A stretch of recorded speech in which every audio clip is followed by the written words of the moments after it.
Hoi, Lorraine hier van Stik en Dinge. In hierdie video gaan ek vir jou wys hoe om te sny op jou patroon as jou mates tussen grootes val. Die skakels na Stik en Dinge se PDF patrone sal jy onder die video vind. As jy meer van hierdie video's wil sien, maak seker dat jy subscribe, druk op die like knoppie en deel die video. As jy klein is by jou skouer, merk die grootte wat jy by jou skouer wil gebruik. En dan merk jy die neckline op dieselfde grootte. Merk die armholte ook dieselfde grootte. As jou borsmaat groter is, dan merk jy die grootte vir die borsmaat by die onderarmpunt. As jou middel kleiner is, maar om die maag is jy groter, dan kan jy hom groter sny by die middel, om by jou maagse mates te pas. As jou heup groter is, dan merk jy die grootte wat jy nodig het by die heup. As dit sou gebeur dat jou heupmate dalk kleiner is as jou maagse mate, dan gaan jy nie kleiner sny by die heup nie, maar jy hou by die grootte wat jy gekies het by die maag. Nou verbind jy die lyne met 'n French curve liniaal. As jy nie een het nie, kan jy dit met die vryhand doen, maar jou lyne moet glad wees en egalig inloop met mekaar. Doen presies dieselfde verstelling op jou agterpand as wat jy op die voorpand gedoen het. Onthou jou synate moet presies op mekaar inpas. Hierdie is nou 'n toppatroon, maar as jy met 'n rokpatroon werk, dan sny jy hom van die heup af op dieselfde mate ondertoe. Jou mou moet nou inpas by die armholte. As die skouer en armholte 'n medium gemerk is, dan merk jy die mou se ronding op die medium lyn. So rondom die mou sny jy nou 'n medium. Die grootte wat jy onder die arm op die sykant van jou patroon gemerk het, moet dieselfde grootte wees wat jy merk by jou mou se sykante. As jy 'n lang bolyf het en jy met jou patroon se bolyf verleng, maar jy is nie seker hoeveel nie, trek 'n reguit lyn in die middel. Om seker te maak jou lyn is reguit, kyk dat jou liniaal op lyn is met die middel voorkant. Meet jouself teen jou lyf van jou skouerpunt op jou neckline tot onder by jou middel, dan meet jy dieselfde op jou patroon, maar hou in gedagte dat jy 1 centimeter na toelating by die skouerlyn het, so trek die 1 centimeter af by die mate.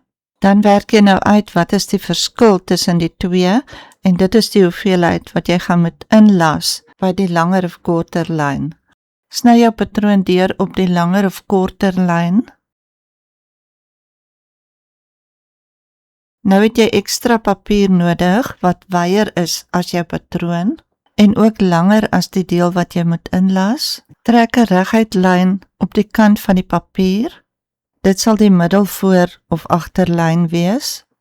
Nou gaan jy 'n reguit lyn trek op die regterkant. Maak seker jou liniaal is op lyn met die middelvoor of middelagterlyn. Nou trek jy 'n tweede lyn met die mate wat jou patroon moet langer kom vanaf hierdie eerste lyn.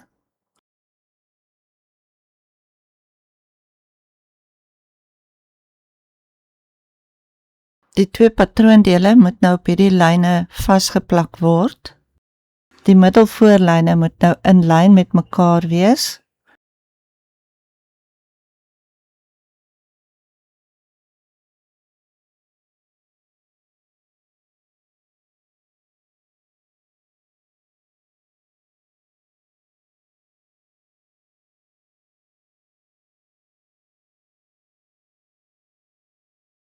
Verbind die twee lyne op die sykant.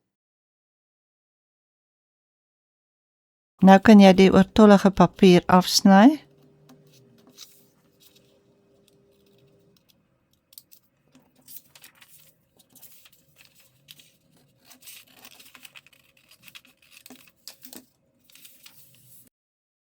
Die voorpand is nou langer gemaak. Doen nou presies dieselfde op die agterpand, sodat die sykante by mekaar inpas.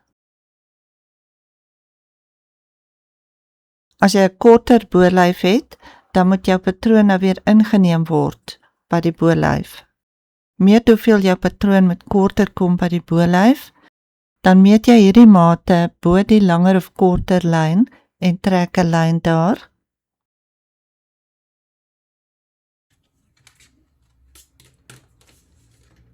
Vat die patroon nou presies op die langer of korter lyn.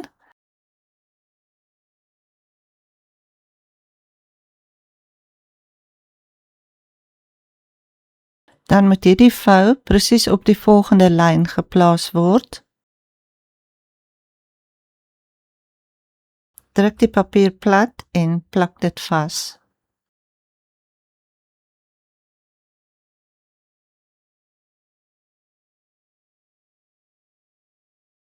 Op die sykant moet die lyne weer gelyk inloop, so knip net die stukkie wat uitsteek daar af en doen weer eens presies dieselfde op die agterkant.